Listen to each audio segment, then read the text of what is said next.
Welcome to my channel खूनी रात। आज की इस वीडियो में हम देखेंगे एक सच्ची घटना पर आधारित कहानी। डरावनी कहानियों का असली मजा तब आता है जब वो किसी ऐसी जगह की हों जिसे लोग जानते हों। यह कहानी राजस्थान के उस किले की है जिसे दुनिया का सबसे डरावना स्थान माना जाता है, भानगढ़ का किला। यह कोई सुनी सुनाई बात नहीं बल्कि उन लोगों के अनुभवों पर आधारित है जिन्होंने वहां रात बिताने की जुर्रत की। भानगढ़, वो रात जो कभी खत्म नहीं हुई। यह बात साल 2012 की है। तीन दोस्त आर्यन, नितिन और सुमित, जो खुद को बहुत बड़ा पैरानॉर्मल इन्वेस्टिगेटर समझते थे, उन्होंने तय किया कि वे भानगढ़ के किले में रात बिताएंगे, जबकि वहां सूरज ढलने के बाद रुकना कानूनी अपराध है। वे दीवार फांदकर अंदर घुस गए। चारों तरफ सन्नाटा ऐसा था कि उन्हें अपनी ही सांसें गूंजती हुई सुनाई दे रही थीं। जैसे ही वे मुख्य परिसर मेन कोर्ट में पहुंचे, अचानक हवा का तापमान गिर गया। रेगिस्तान की उस गर्मी में उन्हें अपनी हड्डियों तक में ठंड महसूस होने लगी। सुमित के पास एक ईएमएफ मीटर, भूतों की ऊर्जा नापने वाला यंत्र था। अचानक वह मीटर पागलों की तरह लाल लाइट दिखाने लगा। तभी उन्हें दूर किसी के नाचने के घुंघरुओं की आवाज आई। छन छन छन छन, नितिन ने मजाक में कहा। लगता है रानी रत्नावती का स्वागत शुरू हो गया। लेकिन उसकी हंसी तब गायब हो गई जब उसने देखा कि सामने वाले खंडहर की खिड़की पर एक साया खद्दा था, एक बहुत लंबा बिना चेहरे वाला साया। तभी सुमित को महसूस हुआ कि किसी ने उसके कंधे पर हाथ रखा है। उसने पीछे मुड़कर देखा तो वहां कोई नहीं था, लेकिन उसके सफेद टी शर्ट पर काले हाथ के पंजे का निशान छप चुका था। वे तीनों डर के मारे बाहर की तरफ भागे। भागते वक्त आर्यन को लगा कि कोई उसके कान में फुसफुसा रहा है, यहां से कोई जिंदा बाहर नहीं जाता। वे जैसे तैसे अपनी कार तक पहुंचे और वहां से भागे, लेकिन खौफ अभी खत्म नहीं हुआ था।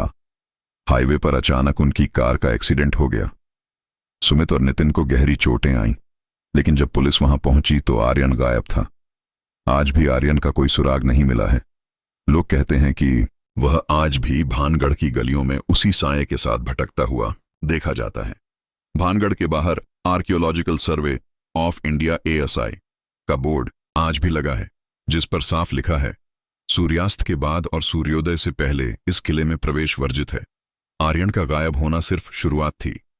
पुलिस और रेस्क्यू टीम ने पूरे भानगढ़ किले का कोना कोना छान मारा, लेकिन आर्यन का कहीं पता नहीं चला। सुमित और नितिन अस्पताल में थे, सदमे में और बुरी तरह डरे हुए।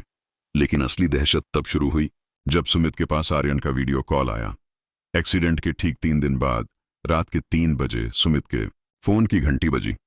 स्क्रीन पर आर्यन का नाम और फोटो चमक रही थी। सुमित के हाथ कांपने लगे। उसने कॉल उठाया, लेकिन स्क्रीन पर जो दिखा उसे देखकर उसकी रूह कांप गई। आर्यन एक अंधेरे कमरे में बैठा था। उसकी आंखों की जगह सिर्फ काले गड्ढे थे। पीछे वहीं पुरानी दीवारों वाली नक्काशी दिख रही थी जो भानगढ़ के मुख्य महल की थी।